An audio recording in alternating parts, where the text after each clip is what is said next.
Planet Coaster 2 is nearly here, and thanks to Frontier, I've been able to go hands-on with the game for about an hour and 45 minutes. I got 45 minutes with one of the campaign missions, and then about an hour in the sandbox mode to build whatever I wanted.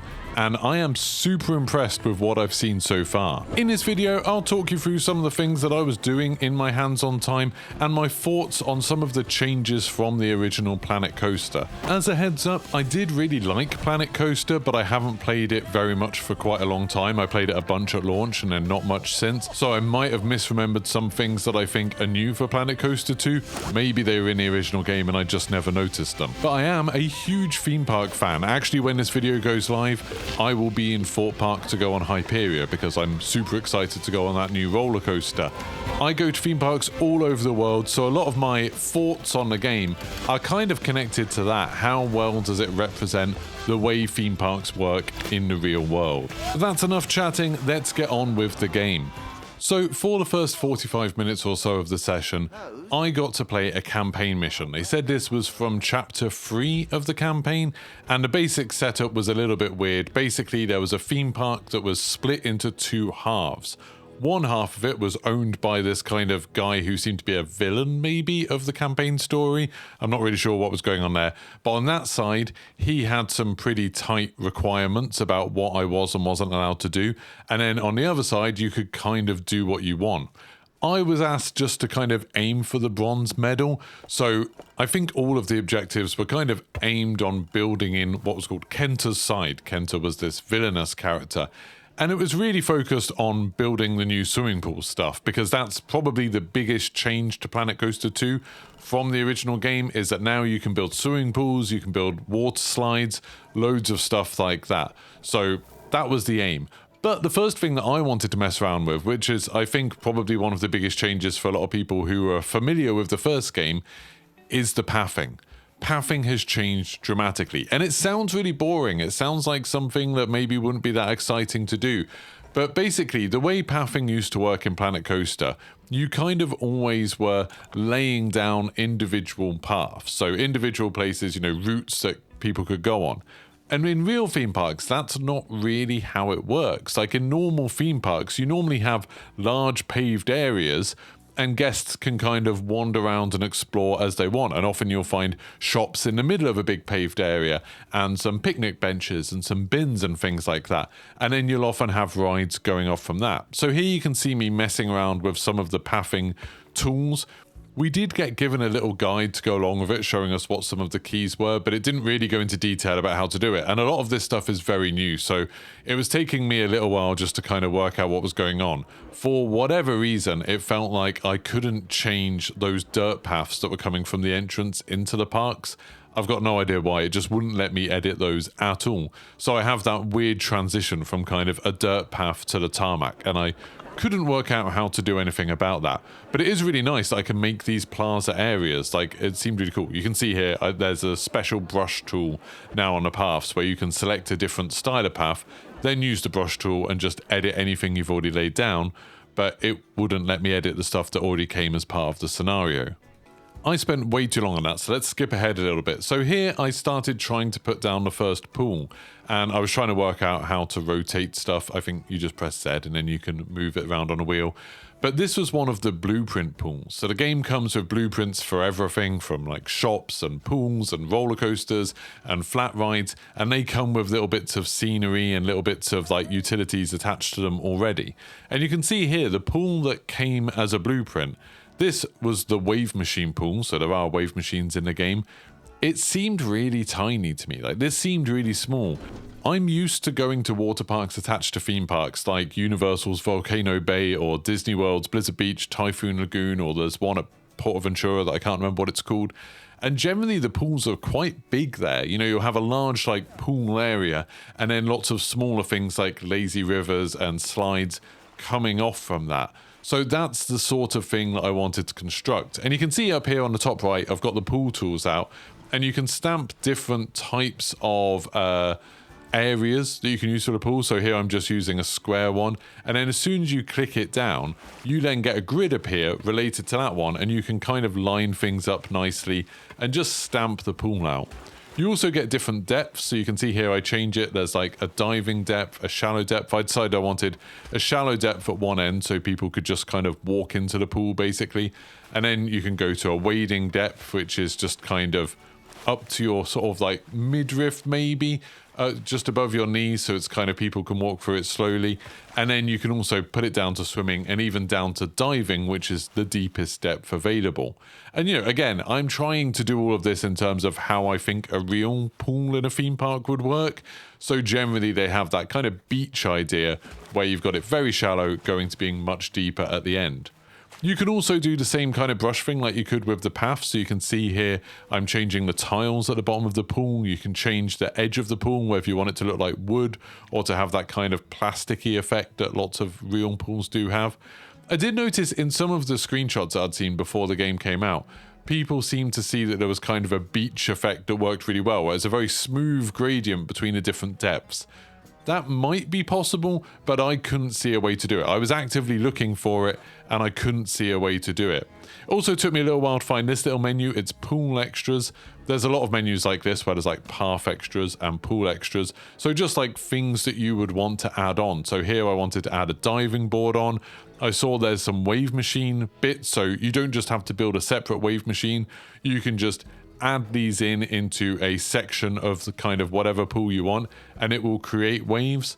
I couldn't find any kind of settings for how big you wanted the waves to be or anything like that. It seems like quite a gentle wave machine. I also couldn't find any way to make it so maybe they only activate every 15 minutes, which I think is what happens in real water parks a lot of the time. You'll have an alarm go off or something. Maybe something visually will happen, like in Typhoon Lagoon in Disney World. Water cascades down the big sort of set piece, and then the waves start. And the Typhoon Lagoon waves are absolutely huge. As far as I can tell, you can't do anything like that. I couldn't find a way. I also couldn't find a way to make it so guests couldn't climb out of the pool anywhere they wanted. You can see here the water level is pretty much right at kind of the level where people can get out. Obviously, a lot of real water parks don't have that. They'll have sections where guests wouldn't be able to climb out, raised sections where there's a lot of theming. And while you can just build theming right up to the pool, so you could kind of get that effect, I'm assuming maybe guests will still be able to climb out there. Maybe it's a safety thing or whatever.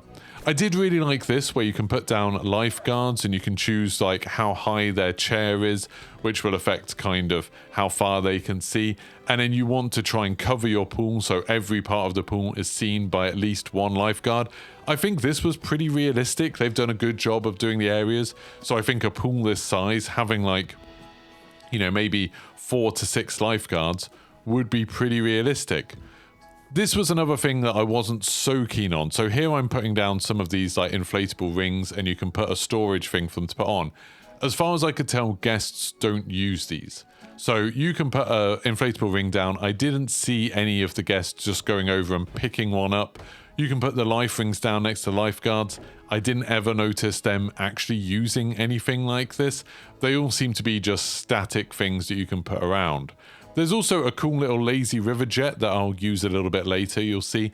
So you can actually make the current of the water go round. But because I couldn't find a way to make the guests go pick up life rings, I couldn't create a normal lazy river, where guests would be pushed around on rings as they go around the lazy river. I just couldn't find a way to make that work. Maybe there's a shop. I thought that's probably one of the options, that maybe there's a shop that you have to use where people will buy their own. But it didn't seem to work the way that real water parks do, where, there's just a big stack of those kind of inflatables that people can pick up whenever they want to use them, and then they carry them to the lazy river, or they're just floating around in a lazy river and guests get in them when they need them. It doesn't seem like the game works like that, at least as far as I could tell. Now, skipping ahead again, I started looking at buildings because it said, the pool needs changing rooms and it needs somewhere that they can buy tickets for the pool. And then you obviously probably want to have toilets and stuff like that nearby as well. There's a weird thing in this that I don't think I fully understood. So basically, when you look at the blueprints, a lot of the blueprints don't come with a building attached to them. So they're called shells. And you can put down these different themed shells. And then obviously the idea is that you would put some sort of like toilets or changing rooms inside the shells. And I think, that's a pretty good idea. Or you can put shops and food stalls and stuff like that inside them. That's a pretty good idea, but it didn't seem to work in a very intuitive way. Like, if you put the shell down first, it was super difficult to try and then put another building inside it. Like, the building wanted to go on top of it. So you can see here, this is like a toilet shell, and I can put it there so it automatically snaps onto the path. That makes perfect sense. And then it's like, okay, so now how do I put toilets inside there? I was looking around in all of these different menus and couldn't work it out. Realized that on the right, it actually says build new. That's the thing that you want. So you can build like a base version of it. Like, these menus didn't seem to make a lot of sense to me. I was trying to find it and it's like, okay, build new. Then you've got this big menu again. It's not the stuff that you were just looking at. It's like if you had toilets selected for blueprints, then you click on build new. It didn't automatically go to that. You had to find it again. So then you can put the toilets in. You can see here, I was like trying to line it up and it kind of worked. You know, it kind of worked okay. Maybe it would have been better if I put the toilets a bit further back and had a path going through the first bit of the shell. I'm not really sure.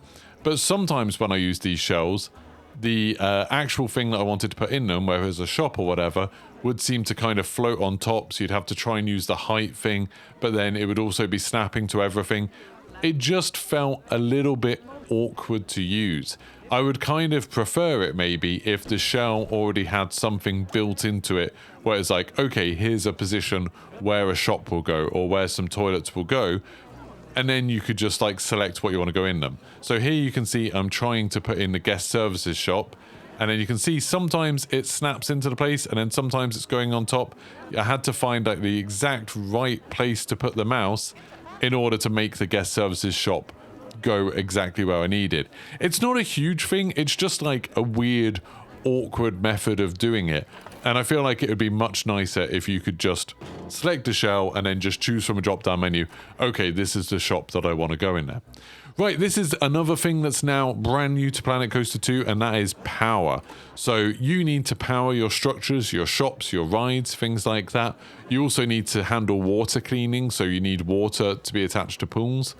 And I found this quite a confusing system again. So you can build a power generator. It makes a certain amount of power, like that generator makes 120.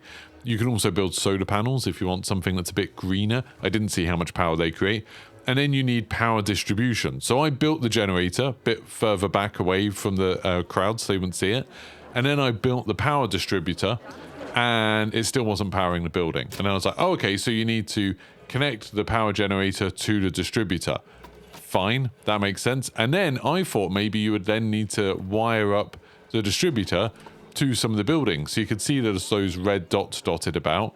And there was a blue dot as well. I thought maybe that's how it works, that you need to do that.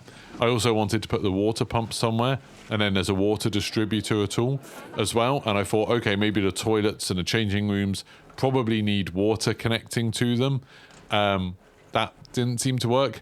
All of this is the sort of stuff that after, half an hour of the game, you'll kind of get to grips with. But when I was trying to do it here, it just didn't make sense. I couldn't connect the water distributor to the bathrooms or to the changing rooms. I couldn't connect the power distributor to the shop that said it needed power. Like, you can see there, I just put a node in there, a power node in there. The building is still saying that it doesn't have power. Now, when you click on the shop, there's no menu on the shop saying, hey, this doesn't have power, this needs this much power. It just didn't seem to make much sense at all. And I was looking at all these other bits being like, do the wave machines need power? I don't think they do.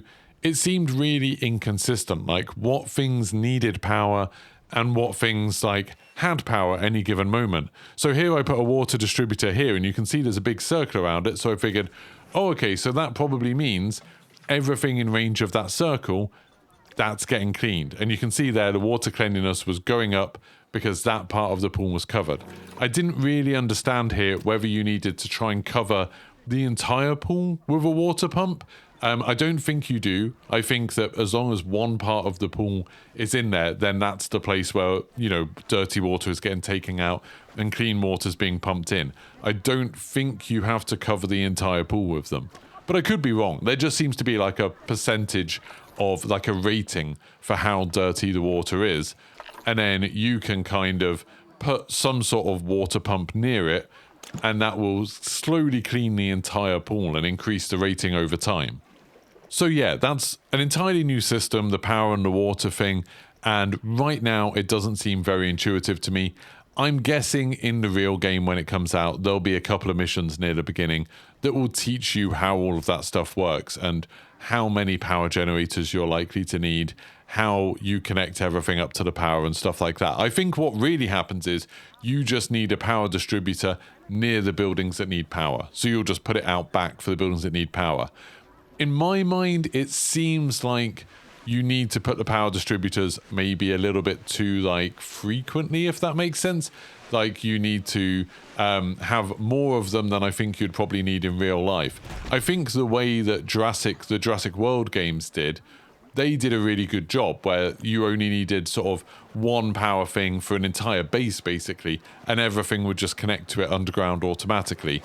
I think that makes a lot more sense. Or if you could run individual power lines to individual buildings that need power, that would make sense too, and it could maybe let you choose whether you want them overground that's a bit uglier or underground that's a bit more expensive. That could maybe be cool, but right now it just felt like a kind of awkward system. So here you can see I'm trying to put in a staff room. It said there was no staff room, so I was like, okay, I've got a staff building. Can I put a staff room inside it? And it was like, no, not really.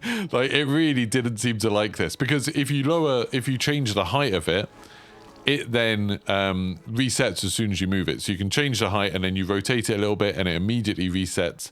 I'm sure if you played with all of those settings on the right, where you're setting your stick to surface or you're setting snap to building or whatever, you could probably change those. I found it a little bit easier to put the staff room down first and then put the shell over the top. That was kind of my method of getting it to work. But as you can see, it still doesn't really look perfect. Like I was trying to line it up so bits wouldn't clip through, but it didn't seem perfect at all. Now, skipping ahead again a little bit, you can see I was getting really confused with this whole power grid. I didn't understand why there were some red circles and some blue circles. I didn't understand if I just needed more generators, like maybe I didn't have enough power for the things that I was trying to power. The whole thing seemed vaguely confusing to me. I'm sure some of you, much smarter than me, you'll be able to work it out. But I ended up with all of the red no power things going away when I built the second generator, so that seemed to do it. And now I decided to start spending some money on theming. And you can see in the bottom left, I've got $13,000, and I started using a thing that I love. I think this is new to Planet Coaster, the scenery brush, where you're just like, okay, I want to put some rocks down, and you just paint the environment and it does a load of rock work for you. I think that's absolutely awesome. I could hide some of the power utilities, put some rocks all around it so it made a kind of cool cove, and I thought that was great. But you see all the rocks I just put down. Now look at how much money I've got left. $400. That was insanely expensive. I think the scenery brush will be really, really useful when you're in sandbox mode, when you don't have to worry about money or anything like that. But I was suddenly like, oh, why is it not putting any trees down? Took me a while to realize it's because I'd completely run out of money. I think I ended up just taking out a massive loan because I was like, oh, I'm only spending 45 minutes on this career thing. I don't need to worry about how the long-term effects on the park. I could just take out a massive loan to do it. But yeah, like, it ended up being insanely expensive using the scenery brush. I do think it's an amazing idea. I really do think it's an incredible thing to do. But you have to be a little bit careful to make sure it doesn't, like, you don't get carried away with it if you're playing in one of the more realistic modes where you have to worry about budget. So again, skipping ahead, you can see I've taken out a loan. I now have $102,000 to play with. I've put some greenery around. There's also this kind of large paved area. And now I need to build a water slide to complete the kind of objectives for the bronze part. So I was looking at some of the water slides that they've created. So some of the blueprints that are already in the game. So I could choose this body bowl, and you can see here the way water slides work. The entrance is like a platform, like a staircase, like in real water parks. And then you choose kind of where you want the slide to end, preferably somewhere in water. The anxious part of my mind doesn't like the fact that there's no real control over keeping the bottom of it clear. So this ride will have people going into that bowl and then kind of dropping out. I had some problems here trying to work out how to join a queue to it. Obviously with this one, the queue is on the back of it, and it didn't seem like there was a way to just change that to rotate that part of it, which seemed a little bit weird to me. But anyway, yeah, the bowl just drops the customers into the water. and there's no controls about who's underneath that bowl. People could just be swimming around under that bowl and have people land right on top of them. In the game, doesn't matter at all. Like, you're not going to get people injured because of that. But it felt kind of, in real life, that would be a very stressful thing. I'm hoping in the full game that there'll be some way to kind of make, you know, some areas of the pool one way only, so people can't enter that area. They can only exit from the slides. That would make a lot of sense, because I think even if you built a tiny little pool just for people to exit a water slide on, like a lot of real water parks have, I'm not sure if there's a way to make it so guests can't enter that pool. I don't think it works like that.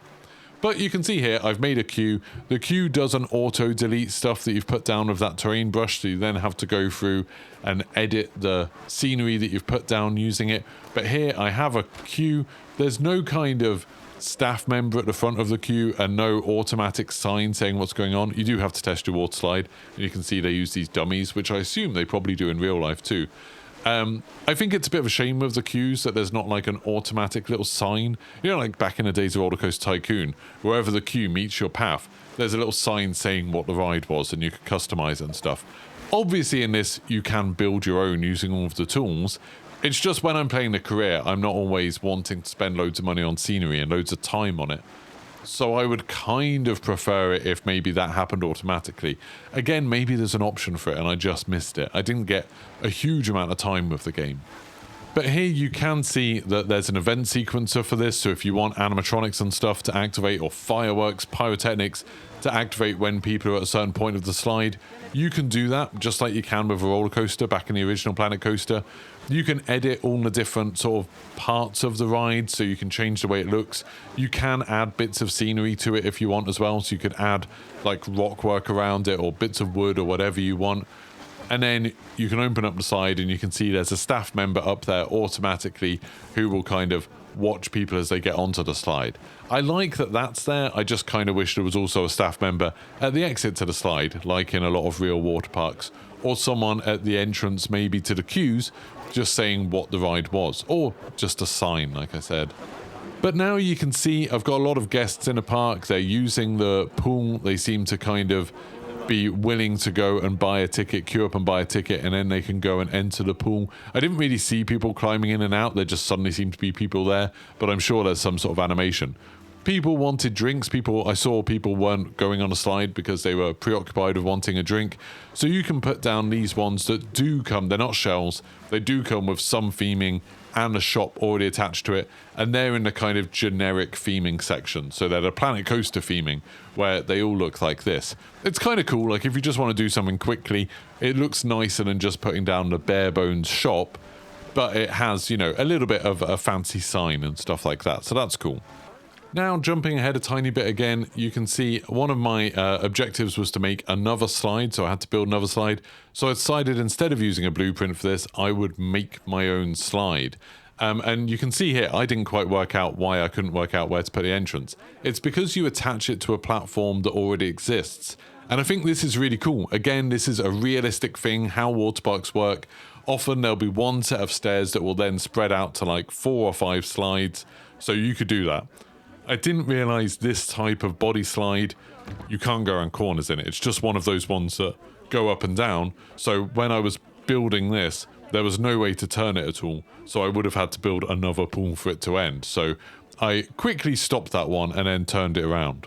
And I say quickly, but I spent more time on that than I'd like to admit, so here we'll skip again. So here you can see I've made a transparent section at the beginning, so like when you just get on a slide, you can see through to the path below. It's a bit scary.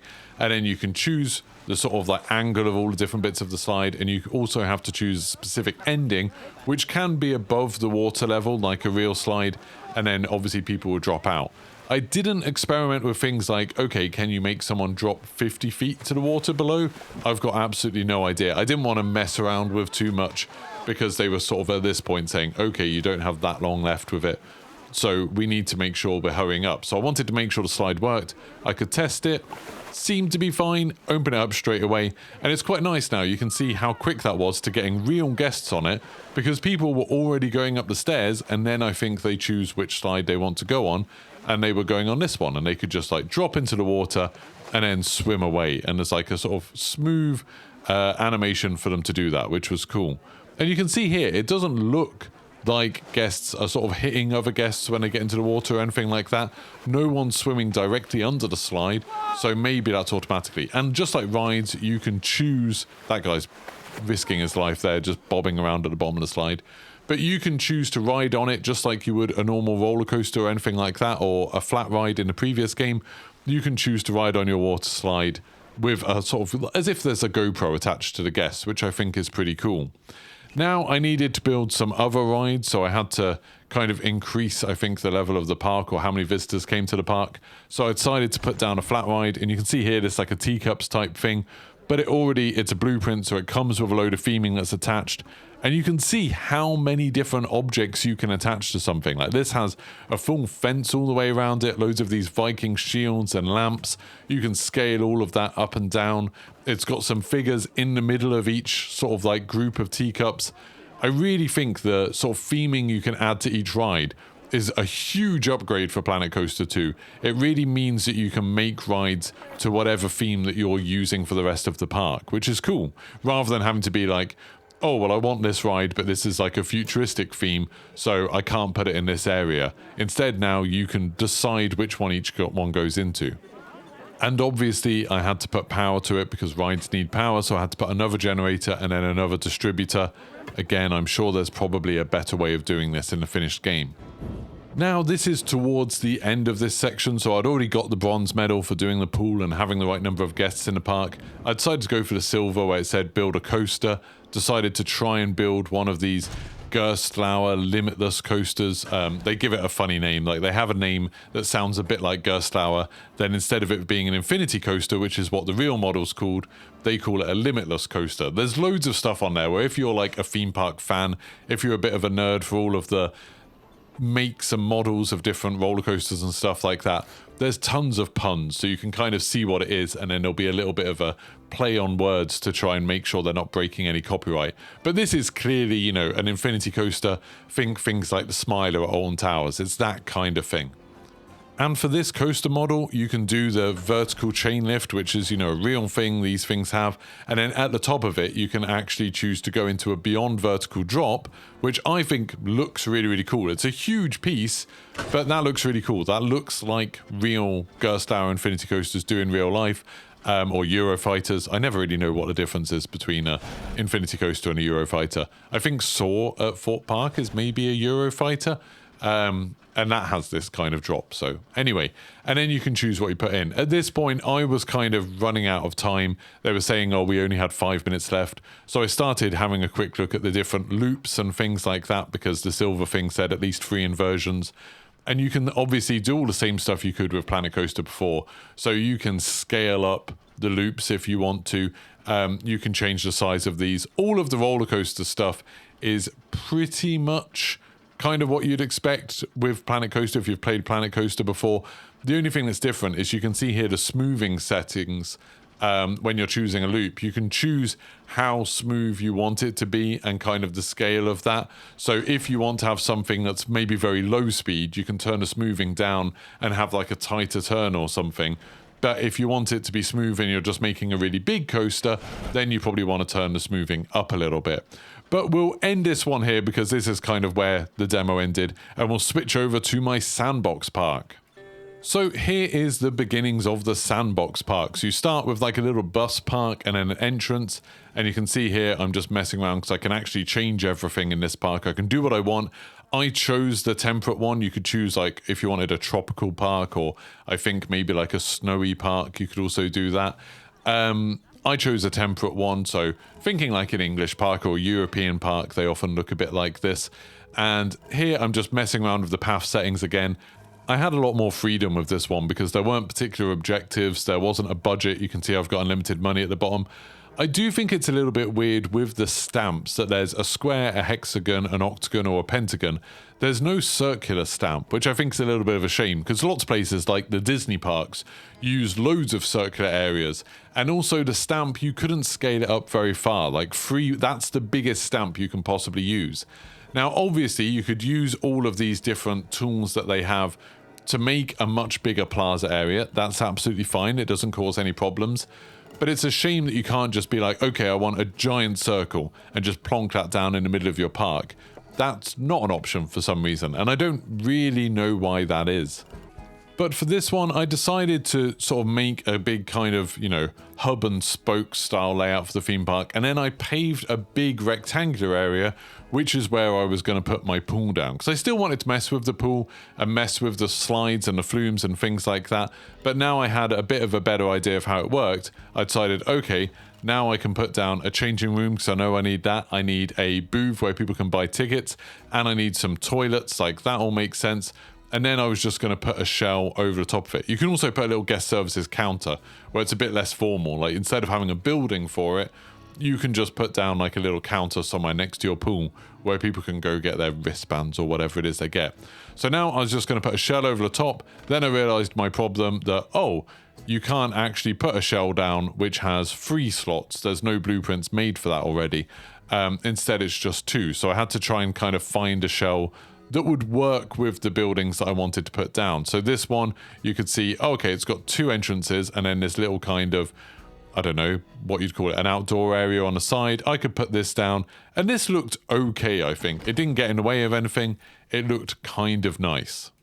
Skipping ahead again, I think I ended up making a pool that looks a bit like Aquatica at SeaWorld in Orlando, where it's kind of one big pool and then one side kind of goes into a wave machine, and then the idea was the other side would be where the slides were. And again, you've got that kind of beach entrance, so I made a big curved part at one side, and then it kind of goes into some more rectangular parts where I'd put all of the lifeguards and stuff like that. So I thought that looked pretty good. Like, that looked pretty natural and pretty cool.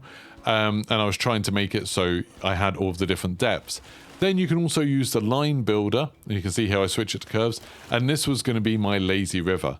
Now, I made a big mistake here that the width was 8. I think that's way too big for a lazy river. I don't think the little jets that you can use that sort of make a current are strong enough to move the water around if it's that wide. So instead, what ended up happening was I put loads of these little jets all the way around it. And then the guests would only really be affected by them if they were like super close. Now, this is another thing that I didn't like about the game, is that I wanted to make just like a little bridge going over just that bit of the lazy river. And again, super common thing in water parks to have a little bridge over the lazy river. You couldn't really do that. If the path was too close to it, like here, you can see it actually blocks off the pool. It like deletes a part of the pool, which really sucked. You have to have the path quite high above it so it keeps the pool in existence and the pool sort of moves on underneath it. And I think that's because the water level is so close to like the edge of it, which kind of ruins it. So you end up with something that looks kind of unnatural.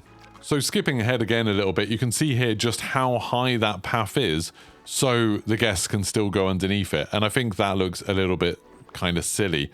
And also I put loads of life rings in, but I would just place them normally, and it actually put them under the water and they don't float. So all of those kind of inflatables, all those little life rings that I put down, just kind of sit on the bottom of the pool. Guests weren't interacting with them at all. They weren't sort of deciding, hey, I'm going to use this to go around the lazy river. I'd put all of the little jets all the way along the lazy river, and it just didn't work at all. So I just deleted all of these. I also spent a bit of time making water slides again, so this was one of those big kind of raft ones where you have a big 2-person raft, and you can choose little sections where one side is higher than the other. So if you've got like a sharp corner, instead of banking like you would for a roller coaster, you choose to make one side bigger, so the slide kind of, the raft that someone's in kind of bounces up there without going off the side, which is obviously really important. I did make like a little airtime hill here. I thought maybe that would be interesting. But that's obviously a very tricky thing to get right in a water slide, because you don't want the rafts to like actually go into the air and end up, you know, being dangerous. But also they have a lot more friction than a roller coaster would, so they didn't go fast enough to get over there, which was a little bit of a pain, so I had to change that. But after a little bit of messing around, I managed to get them all working. Both the slides could be open. For some reason, guests weren't using them. It was like, I think I started getting alerts saying that, yeah, guests would just walk up to that path and then not use it. I think this was just a bug in this version because, and you can see that staircase is also somehow split up. I don't really know what happened. But some guests would be able to get in, some guests wouldn't. And then for a long while, no guests were going on any of my rides, and I don't really know what happened. And then I deleted and redid one bit of path exactly the same, and then suddenly all across my park, all of it worked. So obviously it's worth saying this is an early version of the game. This isn't the finished version, and so it just seemed like that was some kind of bug with this version, I think. But after a little bit of messing around, you can see here I used that scenery brush to put loads of tropical trees all the way around, so that looked nice. I put a few different things down. I'm not really sure what that was meant to be. There's some sort of little stick that flies forwards on that blueprint. I'm not sure if you're meant to attach something to it, maybe, like a shark or something. But this was quite cool, like this big piece of scenery that I could just put behind the changing rooms, behind the shop, and it's even got a little bit that people can walk through at the back. I thought that was a really cool scenery piece, and you can see there my finished slides. There's like a drop trapdoor slide, and then there's the big flume one, and they're both working. People can get all the way around them. That was all nice, and I thought like the pool was looking pretty nice, considering I'd probably only spent about 20 minutes on it from beginning to end. This whole pool area. You can see here you can ride on these flumes. It was weird, it put me in the first seat, which is actually the back seat, so that was waiting for a stranger to get in, which is always awkward at a water park. That does happen in real life. Very awkward if you get matched up with a stranger. But here you can see you can ride it. It all looks super good. I thought this looks really, really nice. All the lighting and everything looks nice. Everything looks quite realistic, I think, but stylized in that Planet Coaster way. But I thought the way everything moved and everything was pretty realistic. And then it goes to third person when you drop in there and then the people get out. Weirdly, the raft itself just disappears. I'm guessing it was too complicated for them to have it, so, you know, guests had to go pick up a raft, carry it all the way up the stairs, and then at the end of it, get out of it, and then carry it back to give it to the next guests, like a real water park. That is a little bit weird. You know, it doesn't look very realistic, but I think it's probably, you know, a fair enough compromise. So now I wanted to build a roller coaster, and I was just having a look through at some of the roller coasters that were available. It's got that cool new surfing coaster that B&M have. There's some wing coasters. I decided I was going to make like an RMC, like Steel Vengeance style thing. They've got both the steel rails and the topper track ones that they used to do. I don't think they want to do the topper track anymore. I think they've said they're going to stop doing that. But I decided to start building this coaster. And the making of the coaster was pretty similar to what it was like in Planet Coaster. So I won't show you the whole construction, but one thing I did want to show you is that I wanted to make like an upside down inverted stool, which quite a few RMCs have. Zadra in Poland has a really, really cool one of these that looks amazing. And this was something that you could do and make it look really good, because you could actually just turn the track supports off. So I realized, oh, if I had this going over my entrance, I'm going to have some ugly supports there. But you can turn the supports off for just that section and then have like a really cool inverted stool, just sort of looking like it's hanging in the air. Like I said, some real roller coasters do have that. And then you can have some supports for a later part. So I spent some time making that. All of that's kind of, like I said, pretty much the same as it was in Planet Coaster. You can still do the auto finish for most types of rides, and then you can choose, you know, how you want it to look. I decided to give it a go with testing. For whatever reason, oh, and I put block brakes in as well. For whatever reason, when I started testing at that time, it just wouldn't work. And then I stopped the testing and started it again. It worked fine. So again, probably just a bug for this early version. But considering I didn't spend very long on this roller coaster at all, I think I did quite a good job of this. I was quite happy with this. The colouring is just the basic colouring that came with it, but you can choose all of those different things. You can change every part of the colouring. That feels like it's a bit more intuitive than it was in the first Planet Coaster. But here you can see I did a little bit of a kind of turnaround like you get in Wildfire and Colmarden. And then this big drop that I actually went beyond vertical, which I don't think RMC have done, but that looked quite cool. And then you've got this stool that's just kind of hovering in the air a little bit. That looks very cool. Going around up into this sort of like banked turn, and then decided to try and do another stool, but this one pushed it a little bit far. This went for a very long time upside down. I just kind of wanted to see what that would look like. I think that would be quite uncomfortable pushing against your restraints. And then it goes into this ridiculous outer bank, which a few rides have things like that. I think they're really cool in RMCs when they have those kind of like overbanked things. And then it's quite a short ride. It goes into the block section and then into this like little kind of airtime hill bit and then back to the station. I spent some time messing with this thing where you can actually decorate the ride. So here you can see I added a lantern to one of the trains. This is all new for Planet Coaster 2. I think this is absolutely awesome. So you can add scenery items to bits of the track, to the station. You can add it to the individual trains, and you can scale things up or down. You can see here, I was just kind of trying to work out exactly where it goes. I don't think there's that many kind of practical concerns to worry about. Like, they're letting you do something that looks realistic. If you wanted to put something giant on the front of the train so no one could see, I don't think it will actually cause any problems. It'll just look kind of stupid. But I thought this was pretty cool, so I've added kind of a lantern that's embedded into the front of the Zero car. And that looks really cool, I think. Like, that looks pretty good. And I think you can do stuff so, like, at night it will turn on and it will actually illuminate, like, work like headlights and things like that for it. I didn't do loads of stuff for this because I, was running out of time again. But you can also build on the station. So I think I added like a little tunnel thing to the back of the station, and that looked kind of cool. You can see here, there's all of the different items that you can use. I had a filter on there, so I took that off.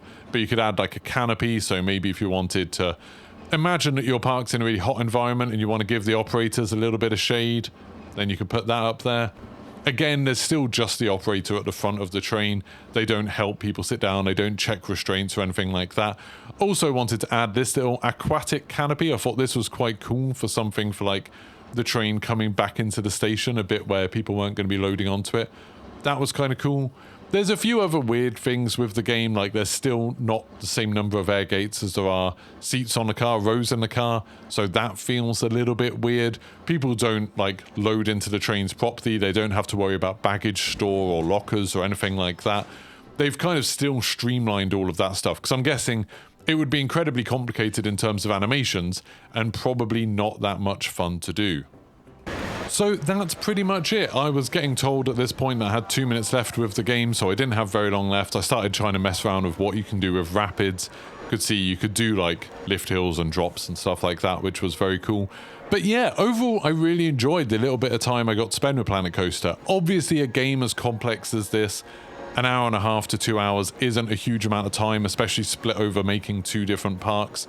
But all of the stuff that they've added, all of the stuff like being able to customize the way coasters look a lot more, the pools, the water slides, I thought all of that was really, really good. And the new pathing options as well. Absolutely amazing. There's still a bunch of stuff that I didn't remember to try or I didn't get time to, so I didn't get to do any of the sort of switch track stuff that I'm quite excited about. So being able to do bits of drop track or having shuttle coasters that kind of go forwards into a spike and then drop back onto some switch track behind them, like Expedition Everest does. Haven't been able to do any of that stuff, but of course, as soon as this game comes out, I'm definitely going to give it a try. I'll be streaming it, so you'll be able to try anything then. If you've got any questions about the game, particularly things that you saw me do in the video but I didn't explain, please let me know in the comments and I'll do my best to answer everything. Didn't get to try absolutely everything with the game, but what I did get to try, it just feels like a much better version of Planet Coaster. I definitely think there's enough new stuff here to warrant it being an actual sequel, and I think there's a lot of stuff that just shows that they've paid attention to things that people maybe had difficulty with in the first version of the game. If you enjoyed this video, I know it's been a very long one, bit different from my kind of videos, don't forget to leave a like, subscribe, turn your notifications on, and I'll see you for the next one. Goodbye!